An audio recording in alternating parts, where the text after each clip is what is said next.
Good afternoon and welcome to this panel discussion on unpacking gender in the contemporary art world. My name is Susan Mumford. I'm delighted to be the moderator for today's event. I'm the founder and CEO of the Association of Women Art Dealers, so I've looked a lot into the subject of gender in the art world, and I'm absolutely delighted to be with our esteemed panel this afternoon. We've just had a chat before talking with you, and I can tell you this will be a very insightful talk. Now, needless to say, we are on site at the Royal Overseas League, and I've just learned that they were one of the early clubs that actually let in women from the get-go. They were established in 1910, so they're actually a very suitable venue considering today's conversation. And I'm sure many of you have indeed already seen the exhibition on display today. That's the Young Masters touring exhibition following the recent shortlisted exhibition in St. James's as well. So if you haven't yet seen the show on display after the panel discussion, we will invite you to have a drink with us, as well as to look at the exhibition on display. And of course, works of art are available for acquisition. Now this event, today's event specifically, is part of the Mayfair Art Weekend. So we know a number of people are probably new as well to the Young Masters Art program. If you're not yet familiar, we do invite you to speak with the Young Masters team afterwards to find out more about the show. Now what I'll do is I'd like to start by telling you a bit about what we'll be talking about.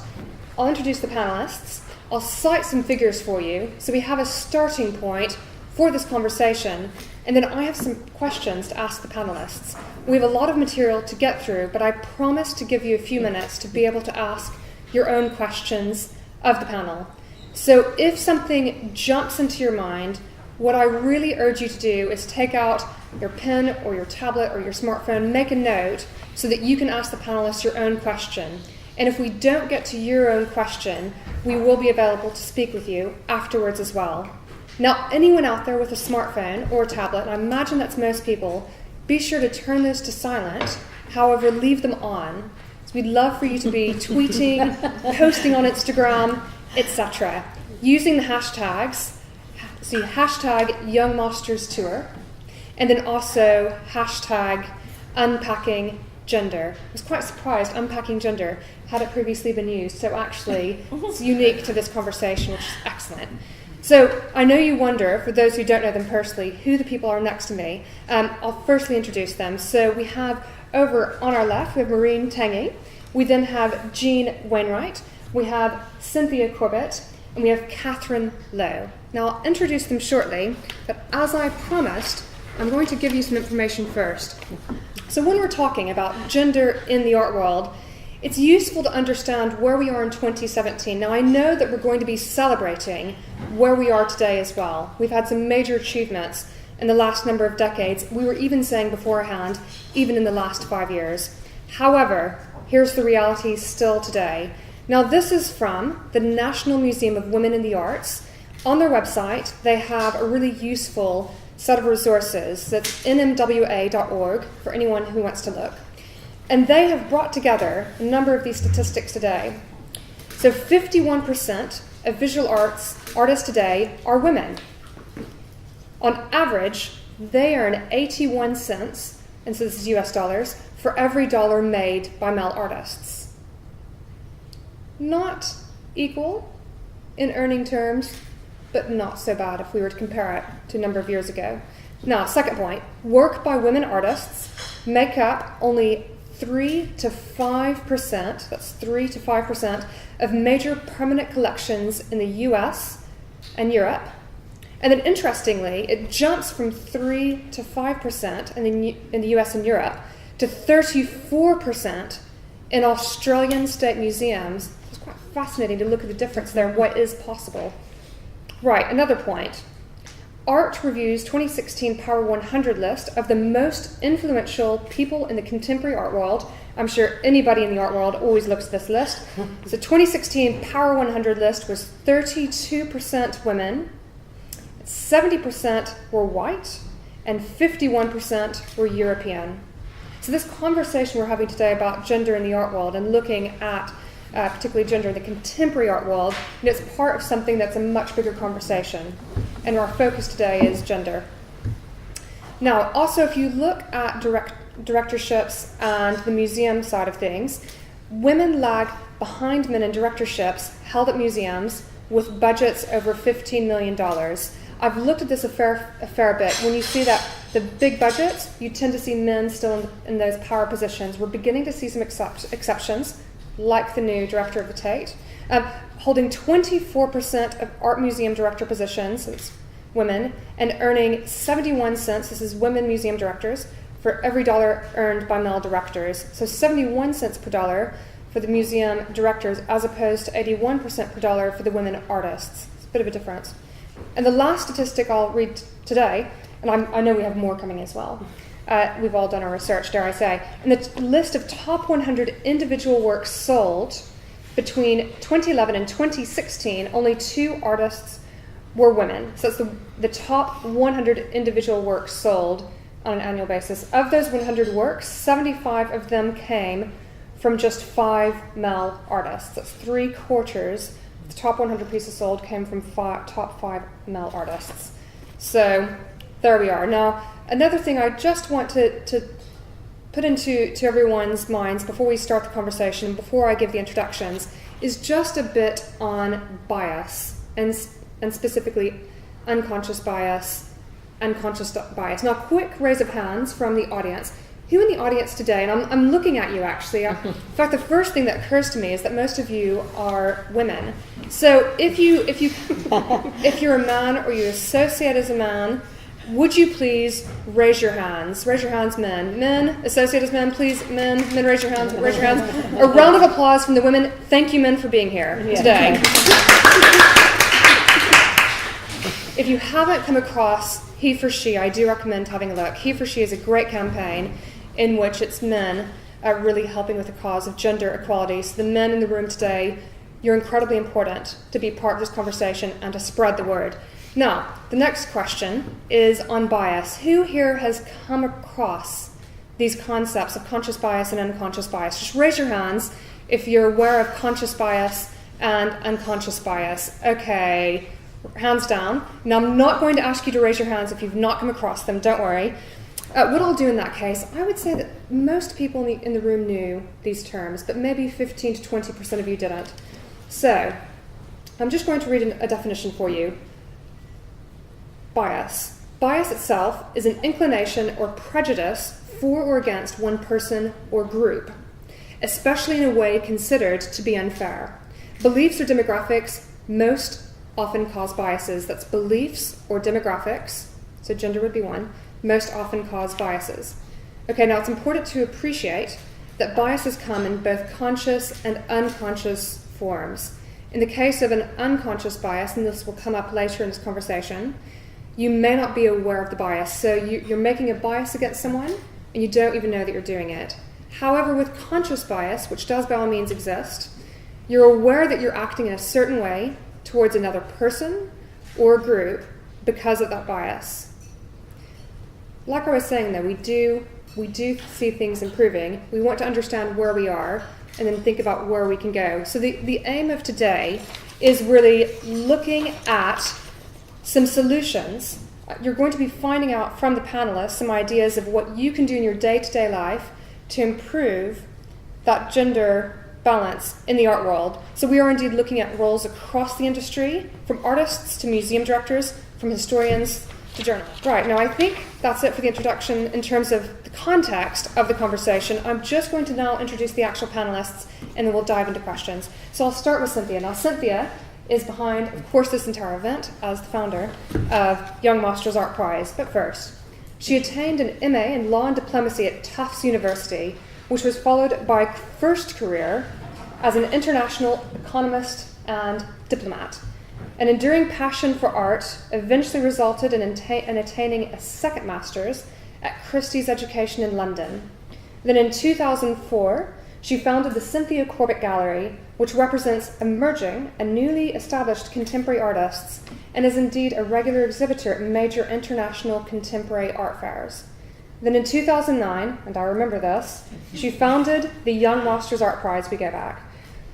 The Young Masters Art Prize celebrates artistic skill and innovation with awareness of the old masters and art of the past. Now, Young Master Could be a living artist who is perhaps 20-something, or could be a living artist who's perhaps 70-something or beyond. So Young Master is somebody who's living and appreciates those traditions of the past. For those of you doing social media, do be aware that the gallery handle is at Cynthia Corbett Gallery. Moving on, we now have Dr. Jean Wainwright. Her areas of expertise are in contemporary art and specifically photography. As a writer and academic, she has published extensively in the contemporary arts field. She had curated a number of international exhibitions, both in the UK and in Europe. Her practice as an art critic most prominently features interviews with international artists, photographers, filmmakers, and curators. Her entire unedited audio arts interviews dating from 1996 was acquired in 2006 by the Tate Gallery. Excellent. She's based in London, although I know she's a busy woman. She's actually squeezing us in today between various events. She's heading on somewhere else afterwards, but talking with you afterwards briefly. She is a professor at the University for the Creative Arts, that is UCA, where she's a director of the Fine Art and Photography Research Centre, and it is a great place. So Jean's Twitter handle is at Jean_Wainwright. Then moving on, we have over to your right, we've got Maureen Tanguy. She's an advocate for artists since a young age. She managed her first gallery aged 21. So any youngsters in the audience, she's a great inspiration. She opened her first art gallery in Los Angeles, then at age 23. And she finally created her current business, MTArt, to promote the artists she believed in across the globe. Now, MTArt is the first artist agency promoting influential visual artists and specializing in talent management that's building, growing, and accelerating their careers. She's a thought leader, which I attest to, writer and frequent speaker on contemporary art. She is a member of the Creative Industries Federation and a fellow of the RSA. She was listed on the Future of Women and is the London Art Ambassador of soart.com.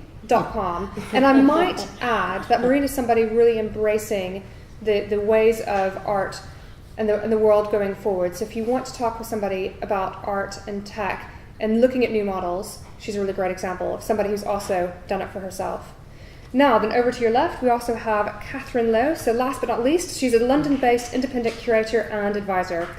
Following a degree in art history from the University of East Anglia, she began her career at Auctioneers Christie's and worked at leading contemporary art galleries, Waddington Galleries, the Marlborough Gallery, and Anthony de Fay Gallery, and has also worked for art publishers Flash Art and the Louise Bluin Media, and not to mention also the Ocula.com. Lowe Contemporary was established in 2008 as a curatorial platform producing contemporary art projects and events. And that's interesting because that's also a rather contemporary model when you talk about not necessarily going down the traditional route, but actually looking at projects and events. Now I want to mention Maureen's handle. So across social media, we have at MTArt and then underscore, and then going over to Catherine, we've got on Twitter at Art Hysterical, which I think is brilliant.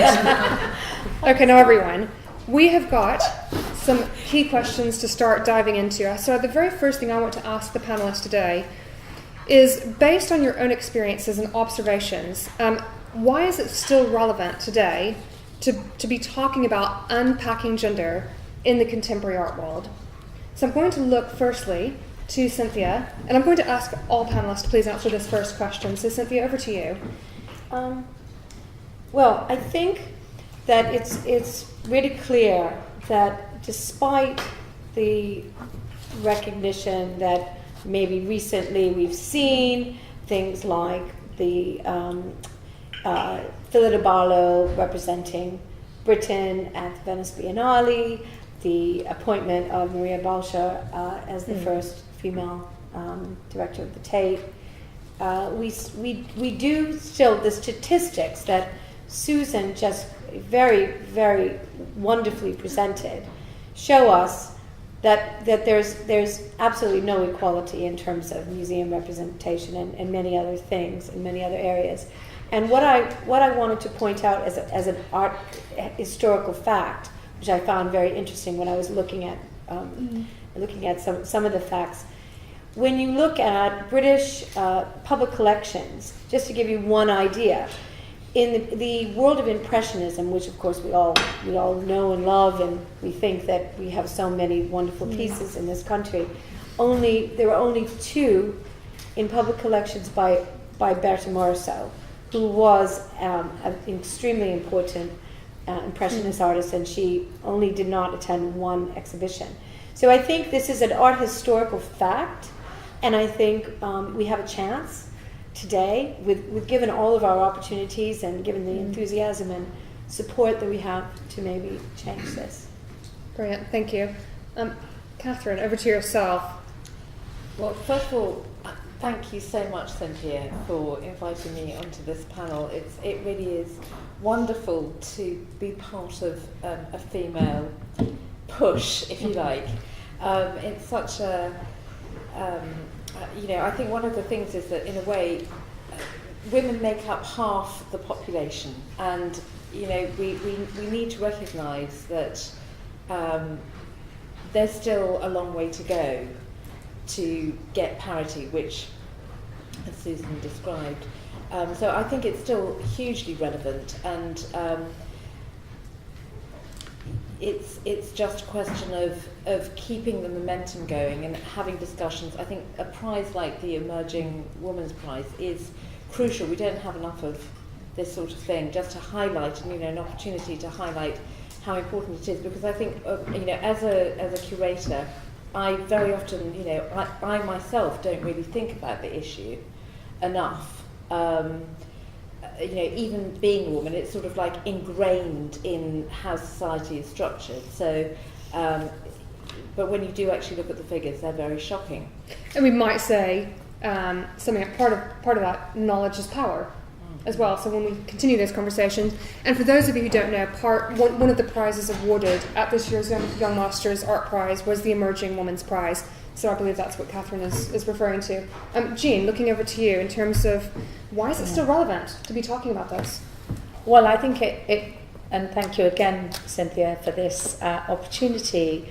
I think it's extremely important, and certainly in a prize like the Young Masters, to see how many women applied to the prize and to see that prize independently of each of those judges awarding a woman on her merit whose work is here. So please see, who won both prizes actually,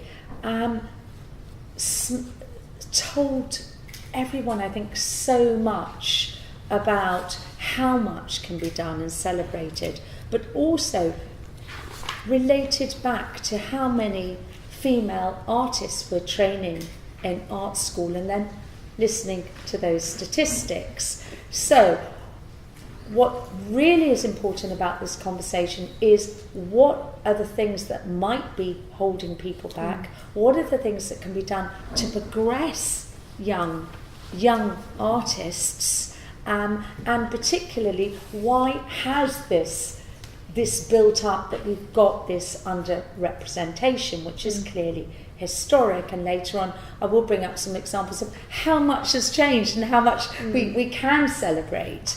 But I think it's important, and when I was looking at women in photography, which is another thing that has started Fast Forward Women in Photography, which was looking at women all over the world who had been unable to do certain professions and take photographs and have access. So access is also something I think obviously you've talked about as well. Yes, great. And Marie, and yourself? Yes, well, thank you for having me today. I feel very humbled to be here. So I think we're being more and more aware that we are living in a bubble currently, and I think the bubble is obviously being based in London. I think it's also through our social media. Obviously, we're sitting on that panel, and I'm used to be working with incredible women, and I've never thought that could be done differently. And I think over the past year or so, we now started realising that maybe our circles are not really as representative as of the wider picture. So it's always, we've all been here shocked by the statistics, but I was the same. I kind of did my own research on Google, and I'm probably also being quite optimistic characters as entrepreneurs as well, but we face with every time a shock, and I think it's always to remind ourselves over the past year and a half that the bubble is here, And then, it's hard we're trying to kind of burst this bubble, and I think access is a major deal here. So yeah, we're still talking about it because we're lucky that we may find it progressive, but I think there's obviously a lot of work done outside of the bubble still. Fabulous. I want to look at some positives, that is, positive impacts of being a woman in the art world that you've either personally experienced or that you've witnessed. And in fact, I'd like to firstly, I think, look at Cynthia for this one. Can I list some of the positives? Absolutely. So everyone grab your pens. Yeah, I like to list the positives. accentuate the positive. That's always really, really good.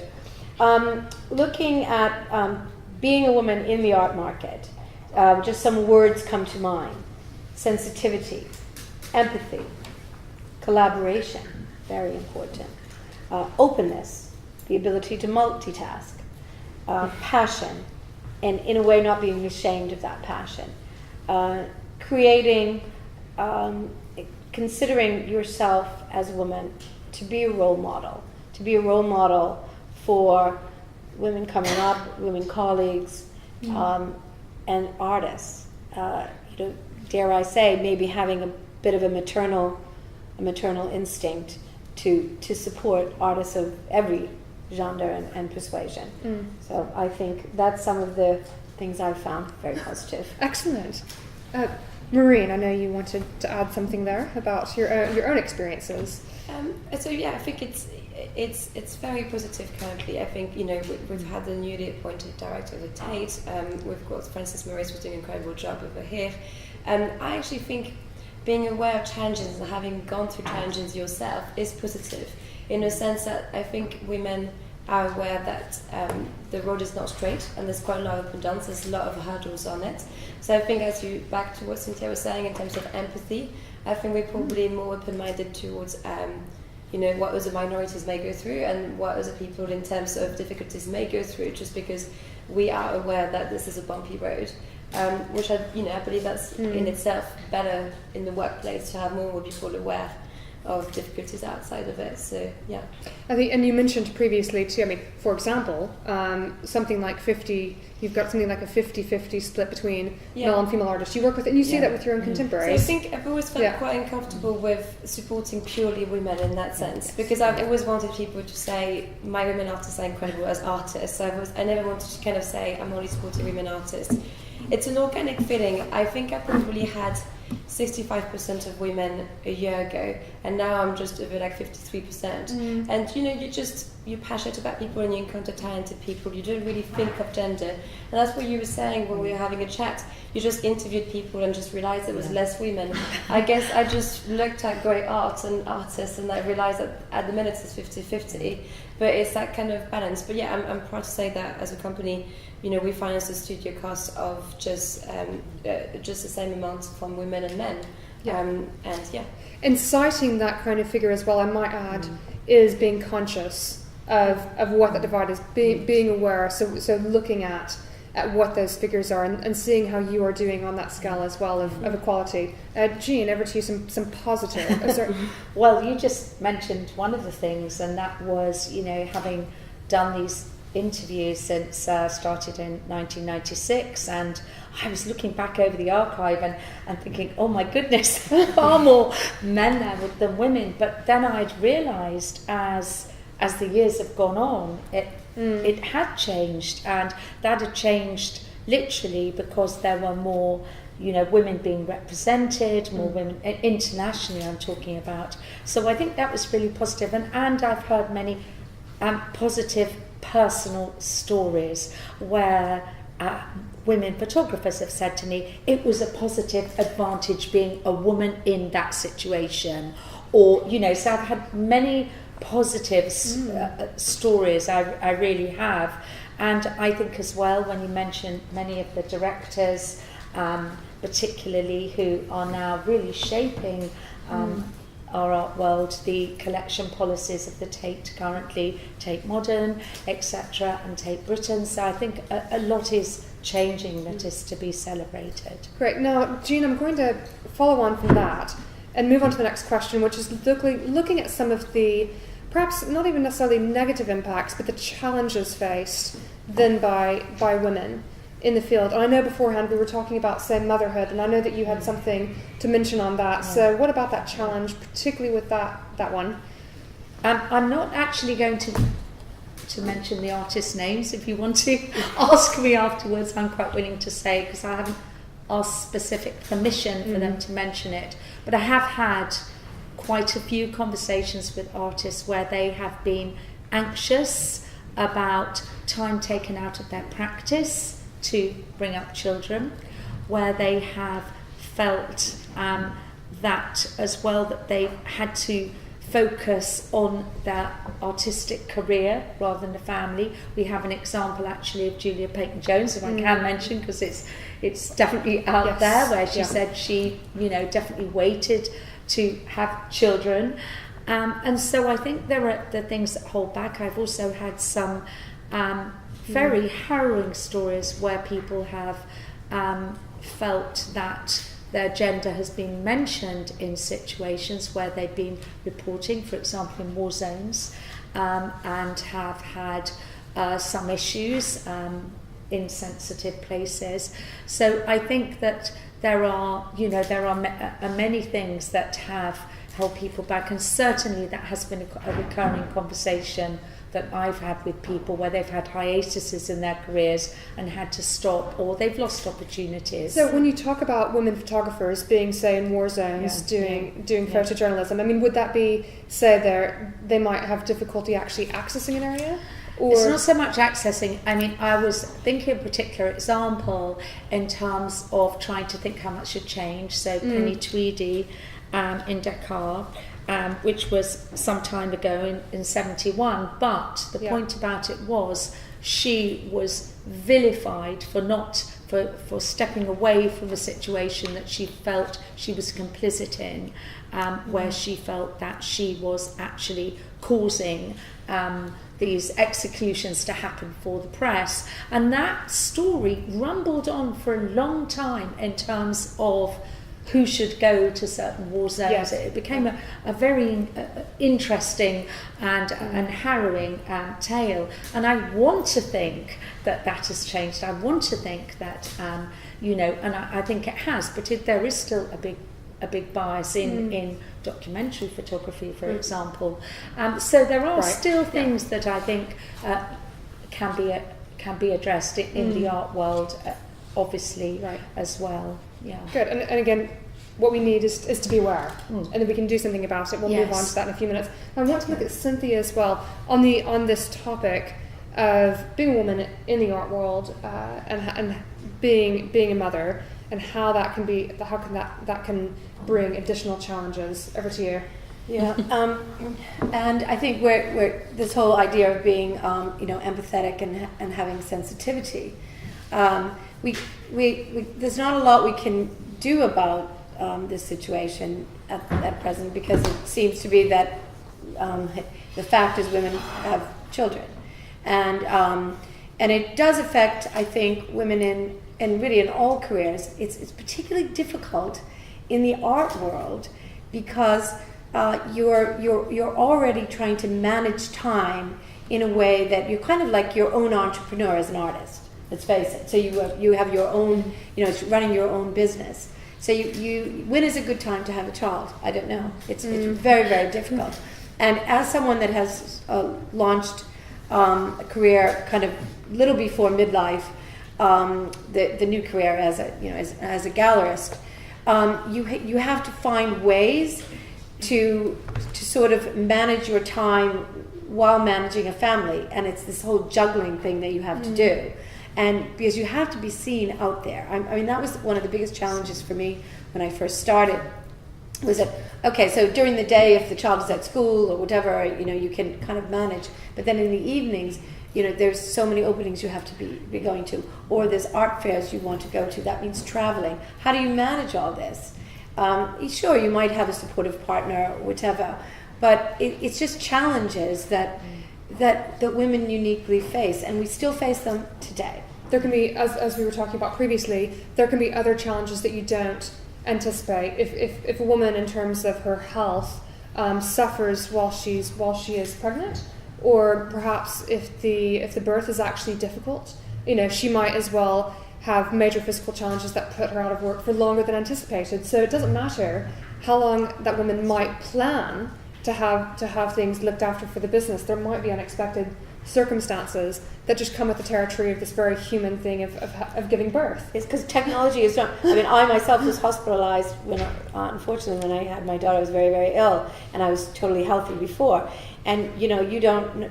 How can you expect that? You can't. And with all our technological challenges, there's not a lot you can do about this. No. So and I was saying previously, there is an AWAD member at present who is pregnant, who is having a very difficult pregnancy, and it's impacting her ability to run her business right now. So this happens now. Catherine, over to yourself on this subject.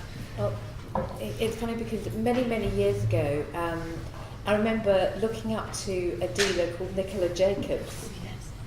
And I remember reading an article about her. Literally, she had her baby and was back in the office on the same day or something ridiculous like that. Yes. And, she was a very pioneering gallerist. She was in Cork Street, and she showed people like Robert Gober and Picasso ceramics, all sorts of things, and you think, if she was still here today, she would be one of the Uber dealers. But she stopped work to look after her family. So, I think economic factors are really, really affect people in this industry, particularly, artists, whether they're male or female. I've got to say that, one of the major problems is, can you make it in your career? First of all, obviously, as an artist, but also if you're working in the art world. Yeah. How many? Whether it's positive or negative. I think it's probably, this is under the negative category. But how many women are able to live off their career as a full-time artist? We've seen some good examples like Phila de Barlow, who, by the way, as we've discussed, has 5 children. And for many years was teaching, and that's how she survived, and is an example of this sort of discovery of women later on in their careers, which I find positive in some senses, but also rather disheartening. Carmen Herrera is 103 now. Do women really need to wait that long for success? I know this is in terms of the market, and success, it can be lots of different things. But ultimately, that is what you're aiming for. You want to be, in the museums next to David Hockney, and you want to have a retrospective as well.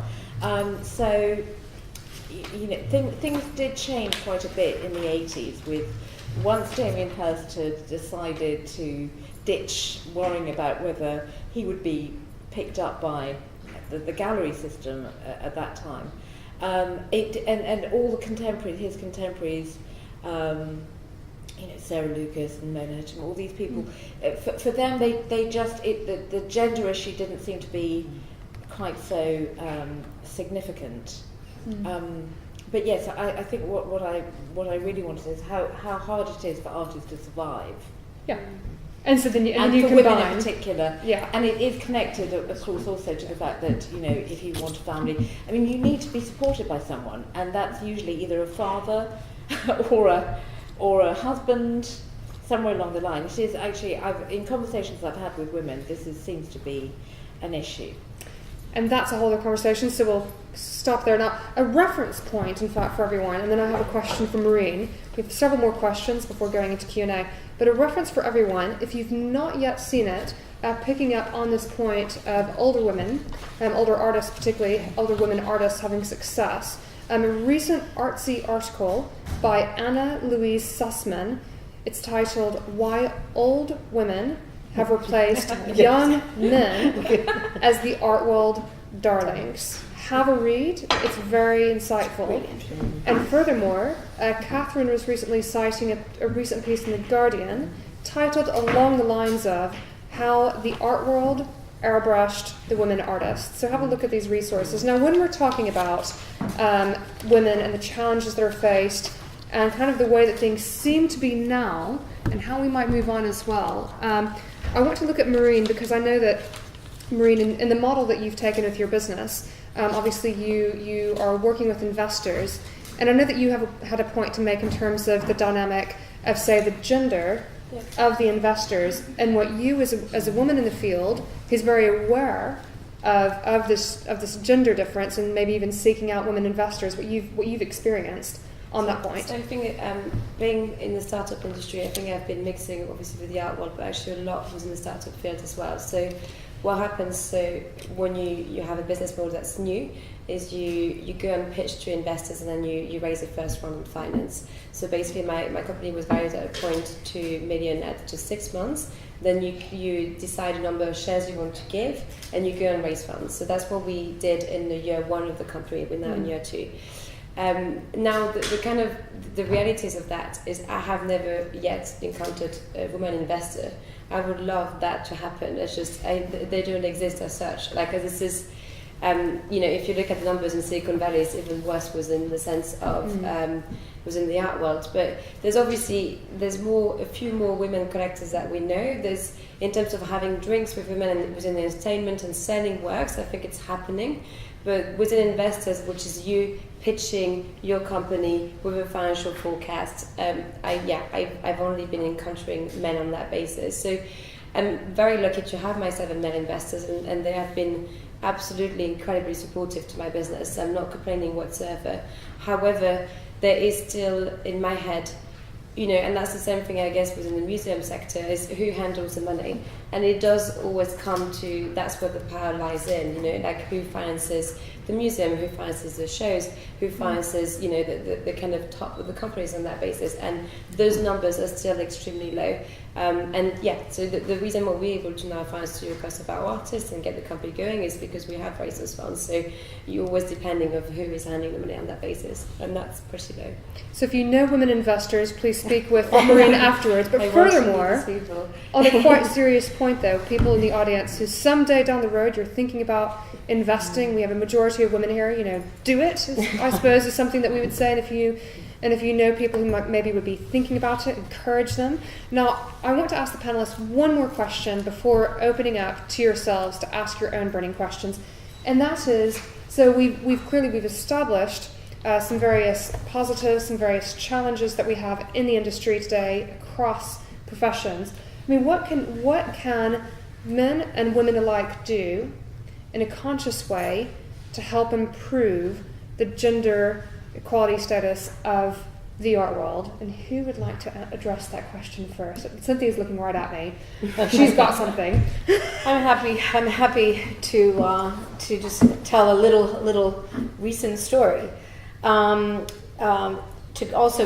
go back to a little bit of Maureen's point, I was thinking when we were having our earlier conversation, and I wrote down who has, because the Young Masters project is a not-for-profit part of the gallery, so we rely on sponsorship, partnerships, support, and then of course sales. But it's not really a commercial venture, although of course we do want to sell, but it's really about a platform for these artists. And I was writing down all of our sponsors and supporters, and realized pretty much it's all men.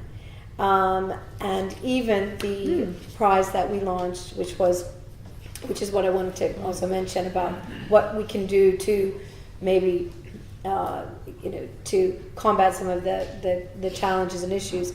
We launched the Young Masters Emerging Women Art Prize, and actually that is supported by Dr. Chris Blatchley, who's a man, and very generously, and it was fantastic. And what we found when we had the call for artists, just by having that prize this year alongside the other two strands, one is a ceramic prize, one is an overall prize, we actually attracted more. We attracted more applicants. We had nearly 800, but we had nearly 2/3 of the applications came from women. And that's something I think very, very positive. Can we statistically guarantee that related to launching a women prize? I don't know. But then what happened independently, each prize, the Young Masters overall prize, the surround prize, and of course the Emerging Women prize, were all judged by different a panel of judges. And what we found, all 9 prizes went to women. And the overall prize went to the same winner, Azita Morikani from Iran. She won both the Emerging Women's Prize and she won the overall Young Master Prize. So, I don't know, by just sort of like planting a seed, you see where it grows. And this has been a fantastic outcome.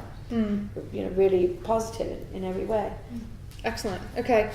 Maureen, over to you. In terms of what people can do in their day-to-day lives. For me, it all comes down to knowledge. So being knowledgeable about what, obviously what's going on. So we work in the art world and we're shocked about the actual statistics. So we're clearly not a good example as a leading model of that. But I guess the fact that we now are able to talk about it so openly, and the fact that we hopefully, even all of you for today, can just have all these facts in your heads and all this content. So I think there's still so little knowledge that we have on these issues, and knowledge is very powerful. Once you have facts, once you have content, you're able to spread it, as we know. So I just would, completely push forward to just talk about it as openly as we can, and just be as learned into the issues and why those issues are there and the content that's behind them. Great, so fantastic. Jean? Well, I certainly think things like today are really helpful to discuss these and make people aware, constantly aware, keep saying those statistics. But also there's something else, just looking at who the galleries are representing, who are in the major exhibitions, who are showing in Venice, those kind of things, being aware of it, and then thinking about the enabling it from the bottom up, thinking about what one can do positively to help people get onto the ladder. Now, I was much taken by you, Cynthia, mentioning something about, really, you were talking about networking. You were saying going out there and that's so important, using those networks, talking to people, showing your work. And there is no doubt whether you're a young male artist or a young female artist, it is jolly hard to make it up that ladder. Let's not deny it. That's nothing, you could say that's actually really so challenging and so difficult. But those kind of networks and that education, reading the articles, being aware of things, and also looking at, I think also looking and learning from what has happened over the years, what were those feminist artists talking about and what has changed. Certainly in Europe it's changed, but there are other countries where those dialogues are actually still really pertinent. And I think, and as we saw in Young Masters actually with one of the artists. So I think that, it's really important to be aware of history. One of the important things of things like this is making sure that these female voices, female representation is in the history books. And it is there and it is discussed and seen. Oh, like Cynthia's initial statistic as well about, Berto as well. Catherine, over to yourself in terms of what people can do on a day-to-day basis. Well, I totally agree with Jean and what everybody said. It is about just becoming a little bit more aware. I think in terms of our history, the history, we were emerging from a patriarchal scenario, and as we were saying before, no matter what industry you're in, there are lots of milestones. Just in the course of when I knew that I was going to be here, I started looking a little bit into the career of Judy Chicago. I mean, my God, it's almost like she's been marginalised. She, because she doesn't really fit into any category. She's on the one hand this feminist artist whose sort of tour de force is the dinner party. Yes, which I did. Wasn't really aware of, but it's sort of this story of powerful women. And I think these are the sort of things that we need to remember, that, and look at the work of women. Right. and Yeah. discuss that with generally with everybody. I mean, that suppose would be what I would do. And that sounds like a kind of one by one approach, even just getting the word out. The other thing is, right now I know that there's a really good show at White Cube. Having said that, White Cube and all these commercial galleries underrepresent women, but there is definitely a change afoot there. There's just last week or this week, I think it's 30 surrealist women, and A, surrealism is a fantastic subject, and B, women are brilliant. This is very much our mindset. So I think that's positive. Go and see it, And probably an opportunity for collectors as well to snap up the pieces by those women. Now, I promised that you would have an opportunity to ask your own questions, so I do want to hand over to the audience now. We've got time for probably, I'd say, 3 questions. We've already got a keen hand in the back of the room, so please say your name and speak up so we can hear you, and let us know your question and who you'd like to direct it to. Well, my name is Sasha, and I'm not a member of the art world apart from as a semi-passive observer, just an interested consumer, I suppose.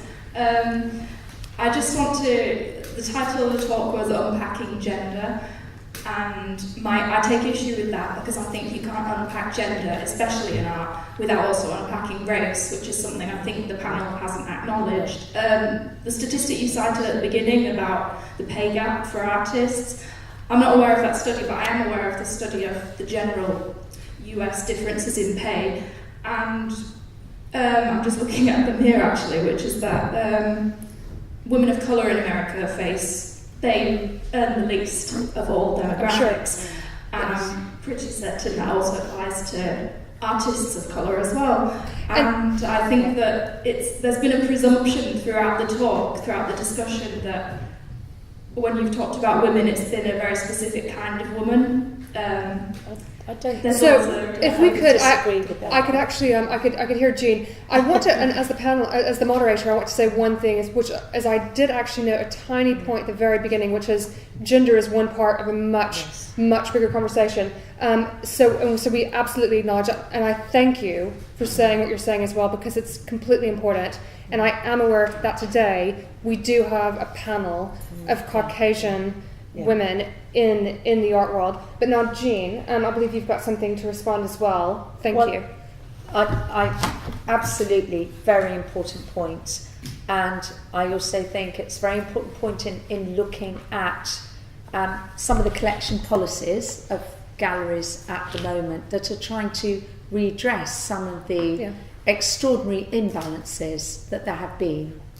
And so this is a very, very important dialogue to have, particularly the women and race, and certainly going round major art fairs internationally. I've seen galleries, the major art galleries, trying to redress that balance. Maybe they're not doing enough, I'm not saying that, but there is definitely an awareness. I think it is a different, one can't address everything. Certainly in the prize this year there were entries from more countries than ever before, which is also to be celebrated, and from countries where basically terribly difficult, and I did actually hint at that, where the artists really were in fear of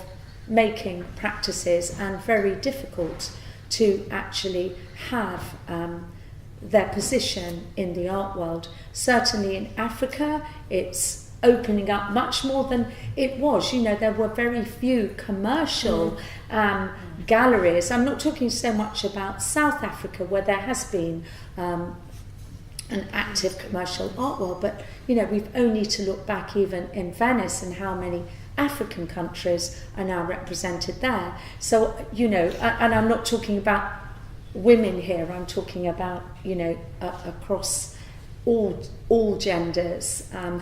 So thank you for bringing that up, because I think it's very important. I think that the question that you raise is about access in my head, and obviously the challenges in my head, like most minorities faces, or most people go through challenges face the same exact issues.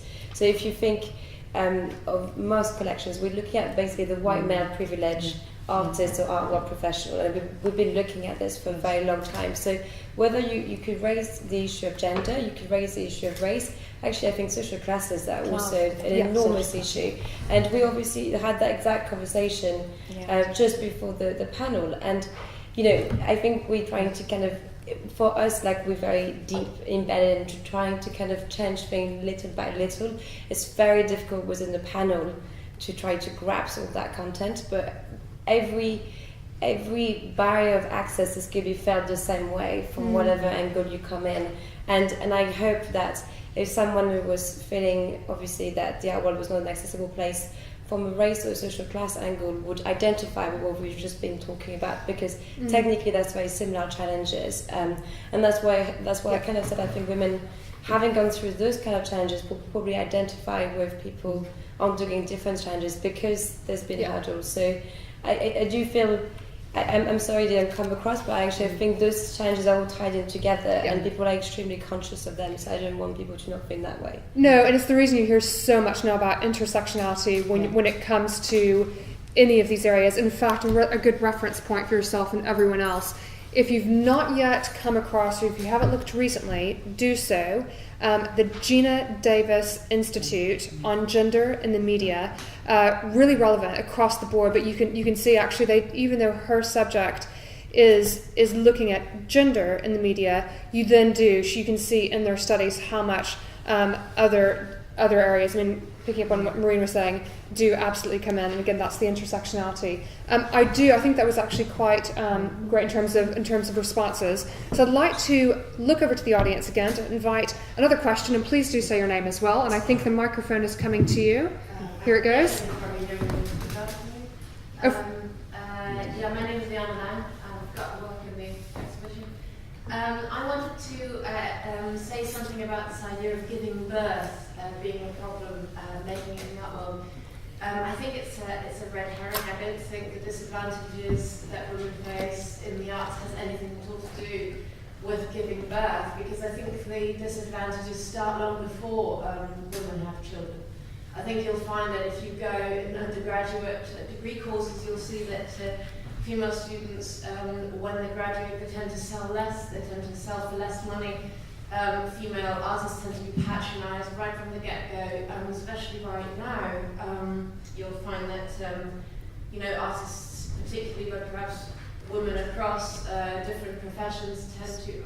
Yes, and I'm aware of time, so would you get to the question? So they tend to have their children in their 30s, so at that point they should, following this logic, they should have achieved something similar to their male colleagues, and they haven't. And so I think, in actual fact, what you said earlier is really much more important, that it's about money. It's who gives money to whom and why. I want to say thank you. Do you have a question? Okay. So, if the answer is no. I'd like to comment on this, really. Okay, so I'm so sorry. Could you take the mic? I'm so sorry.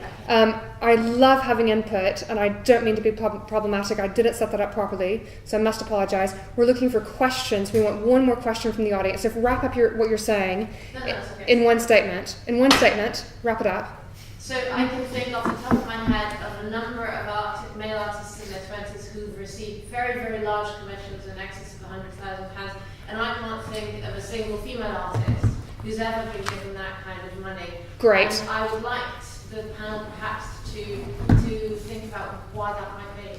So there is a question, which is why the women in their 20s that, in your experience, haven't been getting those same opportunities. Is that right? Thank you. Okay. So who would like to respond? Maureen. Yeah. Well, I think Catherine.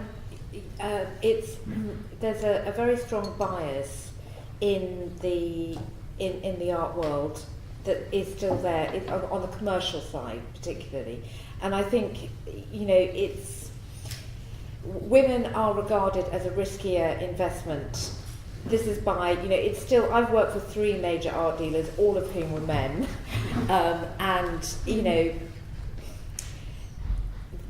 I think that there is a bias. So unfortunately, it's a historic thing. I mean, I think our history is such that, you know, we it started off as a patriarchal society, and that's why men today are fantastic in recognising that things have to change. And I think, you know, I've just been to the Royal College of Art, and I was talking to an artist who said, yes, you know, I wish I was coming. He's a man.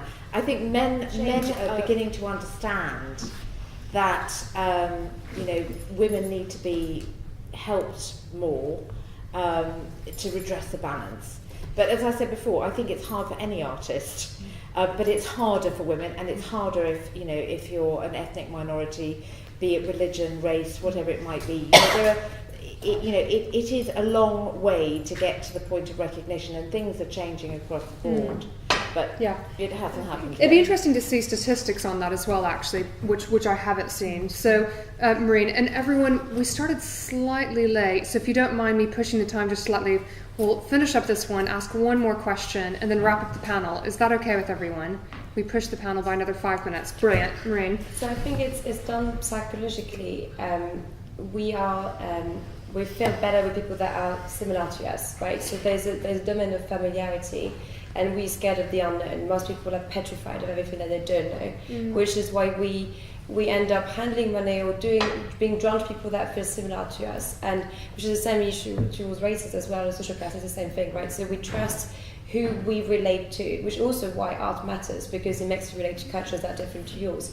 But obviously men have been handling money together, and, you know, think about it, they've been having, like, I remember when I started, my male people used to have a beer with the client, and they had a beer together. Like, if I have a beer with a man at 7 p.m, it's a different logic. It's a very different situation. So, and you can create it to be okay, but it will be different because you are technically different on that basis. So it's the more, again, the more you have panel like this, the more women you have in the industry, the more familiarity you have with people that are different, and the more you handle money in a way that's all together. But it is like, to my despair, most people are scared to think that they don't know about, and they wouldn't therefore go near it, because the unknown is still a very scary place. Absolutely. So, yeah, good response as well. And added to which, look up the term homophily. It's HOMOPHILY. It's the love of the same, and I think that's probably a lot of what Maureen's talking about. So I think for what you're in response to what you're saying as well, quite fascinating. So thank you. Right, I think we had a final question from Godfrey. Yes, and so the mic is coming. Oh dear. Oh dear. So Godfrey, No, fire your question at us. Thank you. Might Cynthia agree that the women have come forward and the men have fallen back because the subjects have changed? Ooh.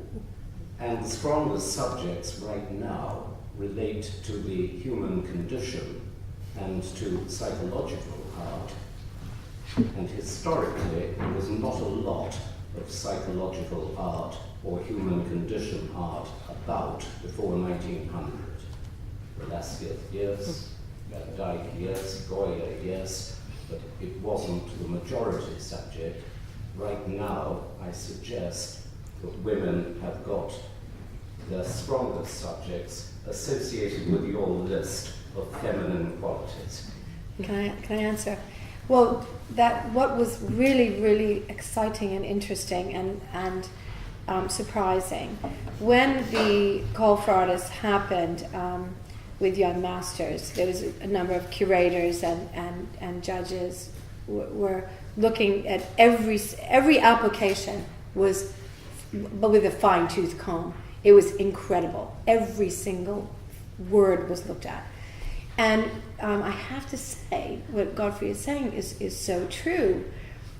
So many of we had artists from 55 countries, and in particular the women who applied were looking at the human condition, and in the cases of some of the winners, they were using their own self as the human condition, and kind of not afraid to do that. Again, is that a female thing? I mean, men did it forever before that. So maybe this is a positive that women are starting to feel that they can, if there's a safe haven, though. Because what we also found, that two of the artists that, one, Tamara al-Mashuk from Saudi Arabia and Azita Morakani from Iran, neither of them can live in their countries, neither of them can have their practice in their countries. So they've found safe havens to express themselves. And that's something about democracy, that's something about, again, where we live and how, the bubble I guess we live in and how lucky we are. So this is more of a question, it's not so much about female, I think, it's also about support and about where, how do we assist artists that need to have their voices out there and that are have some of the subject matter is really difficult and it's really about today. So that to me sounds like a conversation to have over, say, a Pimm's or a glass of wine, because it is fascinating. Any other final response to Godfrey on that? I'm looking over here. No, On a Pimm's. but looking at these subjects that are being addressed, and we're seeing it. Art as a form of communication, of course. And who is addressing that? And I'm sure there'll be various views. Wonderful. Now, everyone, what I want to do is to bring the panel discussion to a close here in a moment. The conversation will continue afterwards, as we will be looking at art, potentially buying art, if anyone wants to be buying art today, off the walls of the Young Masters exhibition, but also enjoying a glass of wine and continuing the conversation. But before we do that, I want to ask the panelists for your absolute final takeaway point for today's discussion, what you think you want everyone to leave with. So, of our panelists, who would like to go first, just in brief? I was looking at Maureen and Catherine. Maureen. Not fair. Okay. We can get in. Well, I think the key word is access, right? I think that's for me what we should take on is. Last night I was monitoring a steward rain in Tower Hamlet Council for 5 hours, projecting lights and engaging with so many different people. Yet they were involved in the project, which is why they're giggling. But I think that's what we need to battleground. It's engage as many people as possible, have this conversation, bring access. Doesn't matter where the access is built on. But this pretty word is a very key word currently. It is access for me in my head. So that's a key word I will throw. Yes, great. Jean? I would also say access and network, and I was very disappointed to hear the statement about patronising of female students and also the awards being, and I think it's really, really important that women put themselves forward for these really big awards. Now there may be very compelling reasons why they don't get them. I think there is a whole discussion to be had about fame, about brand, these kind of discussions. But I do think, and absolutely that gets back to access again and investment. So, I think a lot of questions have been raised that we can definitely work towards. We're a long way from Annalie Judah being spat at when she first started her gallery for some of the artists she represented when she went abroad to Venice and talked about some of the artists she showed, and that's to be hugely celebrated. But there are still metaphorical spits at people, so we've still got a long way to go. But that was a long statement, not a final one. Sorry. That's lovely. No, Cynthia.